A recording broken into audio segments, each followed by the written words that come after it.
Assalamualaikum warahmatullahi wabarakatuh. Perkenalkan, nama saya Saifullah M. NIM 1931041176 dari kelas PJKRE 2019. Baik, di video kali ini saya akan menjelaskan tentang sejarah bola basket, asal-usul bola basket, dan juga teknik bermain bola basket. Baik, langsung aja kita ke pembahasannya. Yang pertama itu adalah sejarah dan asal-usul bola basket. Yang pertama yaitu sejarah bola basket di dunia. Sejarah permainan bola basket dimulai dari negara Amerika Serikat. Permainan ini merupakan jenis permainan yang beregu atau yang dimainkan lebih dari satu orang atau dimainkan dengan tim. Adapun permainan ini pertama kali ditemukan oleh orang Amerika, yaitu seorang guru yang bernama James Naismith. James Naismith ini adalah seorang direktur pendidikan jasmani, seperti guru begitu, yang berada di Kanada, Amerika. Sekaligus guru di sekolah pelatihan internasional Young Men's Christian Association atau yang disingkat dengan YMCA di Springfield, Massachusetts, Amerika Serikat. Alasan Naismith menciptakan olahraga bola basket yaitu karena ingin menciptakan permainan dalam ruangan yang bisa menggantikan olahraga seperti di luar ruangan pada musim dingin. Ide Naismith saat itulah yang akhirnya menciptakan permainan basket yang bisa dimainkan hingga saat ini oleh semua kalangan. Awalnya, konsep permainan basket dimainkan oleh 9 orang di setiap tim. Karena pelajar di kelas jasmani saat itu terdiri dari 18 orang, namun akhirnya berkurang menjadi 5 sampai sekarang. Lanjut, selain mengenai jumlah pemain, ring bola basket awalnya tidak seperti sekarang ini. Mulanya ring bola basket dulu menggunakan keranjang buah persik yang beratnya sekitar 1,5 kg, sehingga diperlukan tangga untuk mengambil bola jika terjadi sebuah gol. Seiring dengan berjalannya waktu, keranjang buah persik digantikan oleh lingkaran logam atau yang sekarang biasa disebut dengan ring basket, yaitu digantikan pada tahun 1906. Kemudian pada 18 Juli 1932, Induk Olahraga Bola Basket Dunia atau Federation International de Basket yang disingkat FIBA mulai dibentuk. Itu untuk pertama kalinya dibentuk. Dari situ perkembangan bola basket di dunia olahraga semakin pesat. Pada 6 Juni 1946, National Basketball Association atau dikenal dengan NBA dibentuk dan membuat permainan basket semakin dikenal warga dunia. Yang kedua itu sejarah bola basket dan asal-usulnya di Indonesia. Kita mulai pada tahun 1920-an. Permainan bola basket dibawa ke Indonesia oleh bangsawan dari Belanda dan diperkenalkan oleh para perantau dari Cina dengan membawa permainan bola basket yang sudah 2 dasawarsa dikembangkan di negara asal mereka. Para perantau tersebut kemudian membentuk sebuah komunitas yang termasuk sebuah komunitas sendiri, termasuk mendirikan sekolah sehingga bola basket secara cepat berkembang di sekolah komunitas yang mereka dirikan tersebut. Di sekolah-sekolah itulah bola basket menjadi salah satu olahraga wajib yang harus dimainkan oleh semua siswa. Jadi pada perantau ini mereka mendirikan sebuah sekolah-sekolah untuk membantu ekstrakurikuler di sekolah tersebut, yaitu memfokuskan basket agar mereka bisa mewajibkan semua siswanya untuk bermain basket. Lanjut Indonesia itu pada memasuki era 1930-an. Olahraga bola basket menyebar di berbagai negara di Indonesia. Jadi pada tahun 1930-an itu permainan bola basket sudah mulai dikenal sudah mulai menyebar di seluruh Indonesia secara perlahan-lahan dan mulai mulai menyebar ke seluruh penjuru pulau-pulau yang ada di Indonesia. Semua bermula pada perkumpulan basket yang mulai dibentuk di kota-kota besar di Indonesia seperti Jakarta, Surabaya, Bandung, Semarang, Yogyakarta, dan juga di Medan. Contoh misalnya di kota Semarang pada tahun 1930 ada perkumpulan seperti Chinese English School, Tionghoa Hui, Pilion Tiu Hui, dan Peng Yu Hui atau Sahabat, atau yang disingkat Sahabat. Sahabat adalah klub asal Sonny Hendrawan, Lim Chin Siun atau legenda basket Indonesia. Kemudian usai proklamasi kemerdekaan 17 Agustus 1945, olahraga basket mulai dikenal luas di kota-kota yang berbasis perjuangan seperti Yogyakarta dan juga di kota Solo. Pada Pekan Olahraga Nasional atau PON yang pertama tahun 1948 di Solo, bola basket dimainkan untuk pertama kali di level nasional.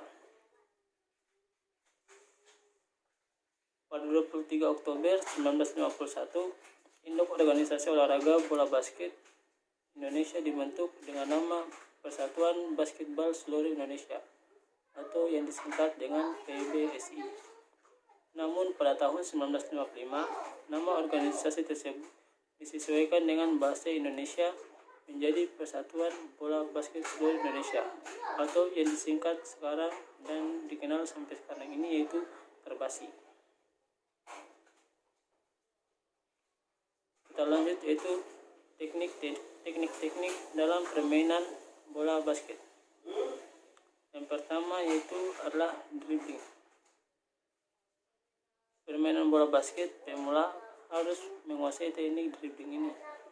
Dribbling ini biasa pasti terdapat di semua jenis-jenis olahraga bola seperti bola, permainan bola maupun futsal. Dribbling atau yang biasa disebut dengan menggiring bola itu adalah merupakan suatu teknik dasar dalam olahraga yang menggunakan bola sebagai permainannya. Para pemula harus menguasai dribbling ini karena ini sangat penting. Kita harus mempelajari pertama kali dribbling pada bola basket ini karena dribbling merupakan teknik yang paling banyak digunakan dalam permainan bola basket. Selain itu, teknik ini juga membantu Anda berpindah-pindah posisi sambil menguasai bola. Teknik dribbling dapat dipelajari sendiri tanpa memerlukan rekan atau alat bantu selain bola basket. Beberapa langkah dribbling untuk pemula yaitu pertama, jangan melakukan dribbling dengan telapak tangan, melainkan dengan ujung jari Anda. Hal ini dilakukan agar ketika kita memantulkan bola, ujung jari tangan ini menjaga bola agar tidak lari ke kiri dan ke kanan maupun ke depan ataupun ke belakang. Berbeda halnya jika kita menggunakan telapak tangan, pasti bolanya akan berbunyi dan pantulannya ke lantai itu tidak bagus. Jadi untuk menjaga stabilitas pada teknik dribbling ini, kita harus menggunakan jari-jari kita agar bolanya bisa terjaga dan tidak lari kiri maupun kanan. Yang kedua yaitu posisi tubuh harus tetap rendah dengan lutut sedikit menekuk. Maksudnya ini agar kita bisa menjaga pantulan bola agar tidak terlalu tinggi dan tidak terlalu rendah. Punggung kita harus lurus dan pandangan ke depan. Ini dilakukan agar ketika kita sudah lancar, kita tak perlu lagi melihat bola ketika kita dribbling. Karena kita harus fokus ke depan melihat lawan Kita menjaga bola agar bola tidak gampang direbut oleh lawan. Yang ketiga yaitu harus bisa mendribble bola di bawah pinggang atau lutut. Hal ini dapat mempercepat pergerakan, mencegah jangkauan lawan yang hendak merebut bola, sekaligus menjaga gravitasi dan juga keseimbangan tubuh. Menguasai dribbling di bawah pinggang atau di bawah lutut ini sangat bagus dan ketika kita merebut bola ataupun ketika kita mengambil bola yang berada di lantai, otomatis kita harus menguasai teknik dribbling yang di bawah lutut. Itu untuk menjaga stabilitas bola dan agar tidak mudah direbut kembali oleh lawan. Dan itu juga seperti yang dijelaskan tadi, bisa menjaga keseimbangan agar kita tidak mudah jatuh ketika ingin merebut bola dengan lawan. Yang kedua yaitu adalah shooting. Shooting ini dalam bahasa Indonesia itu menembak, yaitu adalah teknik dasar bermain bola basket yang perlu dikuasai oleh semua pemain basket apapun posisinya, baik dia itu di belakang, samping maupun di depan, itu harus bisa menguasai shooting. Kemampuan menembak atau memasukkan bola dalam ring tentu akan berbuah poin, baik itu tembakan 2 angka, 3 angka atau free throw yang menjadi tujuan utama olahraga ini. Memang shooting ini sangat penting dipelajari untuk semua pemain bola basket, baik yang pemula maupun yang sudah senior. Hal ini digunakan karena hal ini merupakan suatu tujuan dalam permainan bola basket untuk memasukkan bola ke keranjang. Otomatis para pemainnya harus menguasai teknik shooting ini, baik yang 2 angka maupun yang 3 angka, agar teknik shooting ini bisa membuat kita menguasainya, bisa membuat kita mencapai tujuan permainan bola basket ini. Karena tujuan pada permainan bola basket ini itu adalah untuk meraih kemenangan.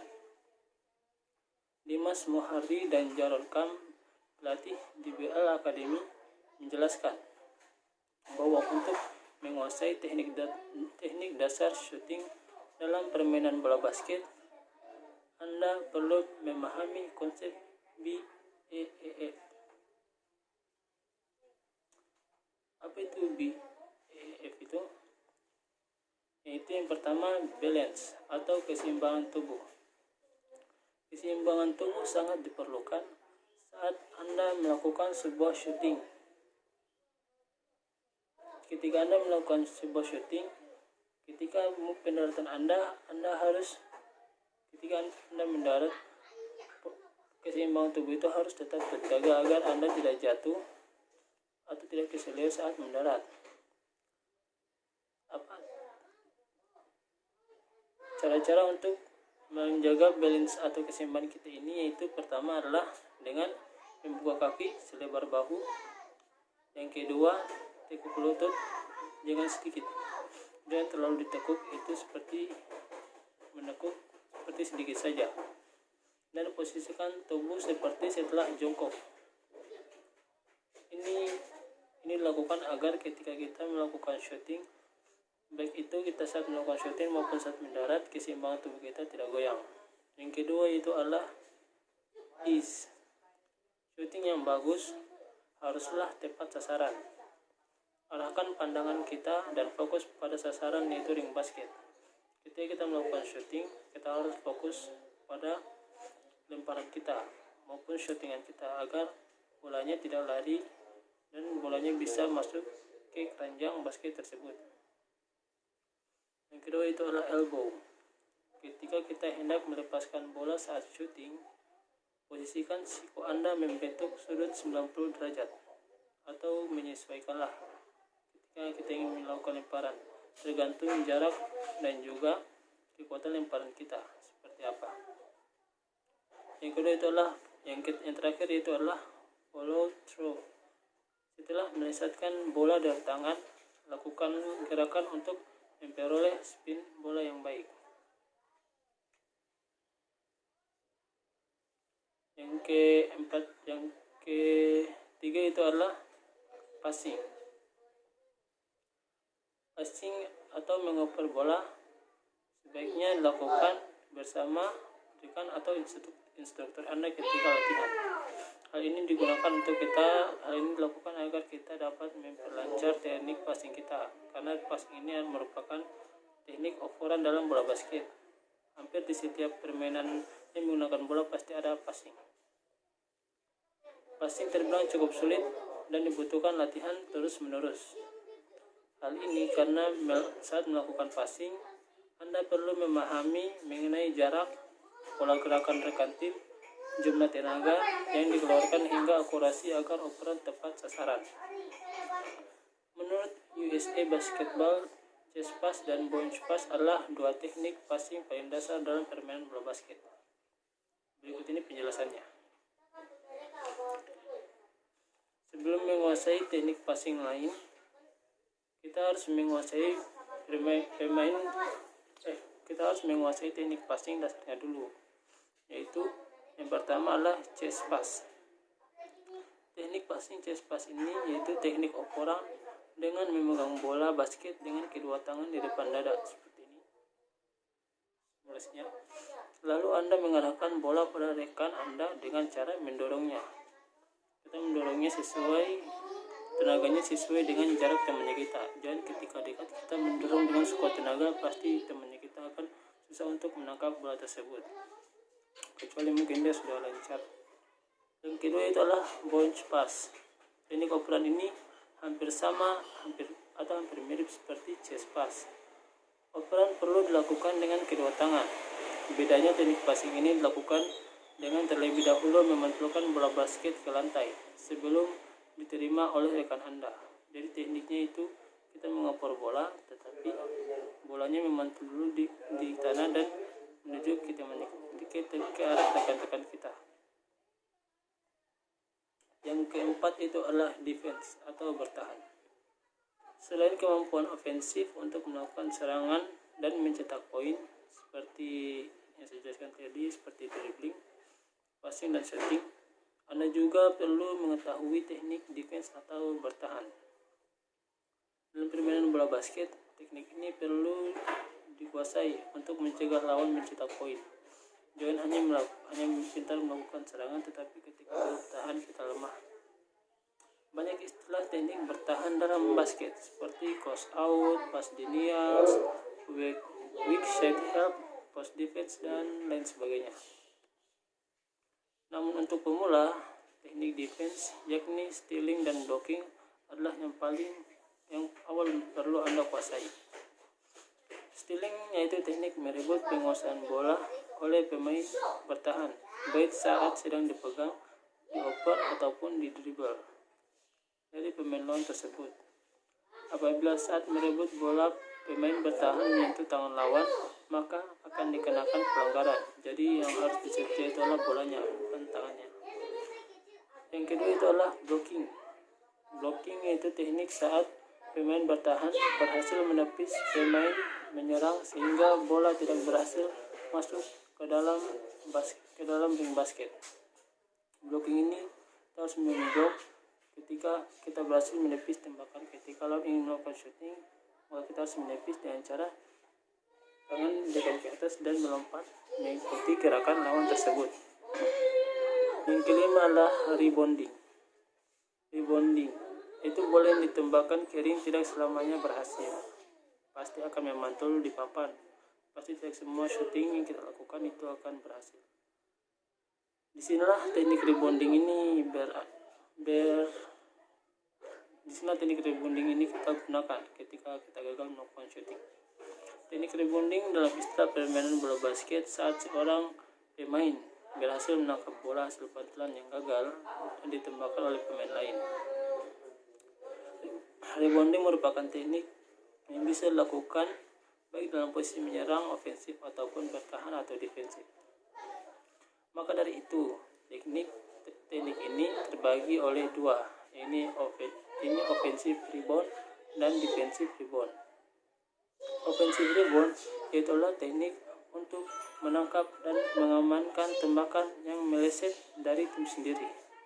Jadi ketika teman atau rekan kita ingin sudah men-shooting bola atau ring ke arah basket lawan, makanya kita harus melakukan offensive rebound sambil menyerang, sambil kita rebound atau mencegah agar shooting ini ketika shootingnya gagal, kita harus melakukan offensive rebound, itu mengambil kembali bola yang gagal tersebut, baik kita mengoper ke rekan kita selanjutnya ataupun melanjutkan shootingan tadi.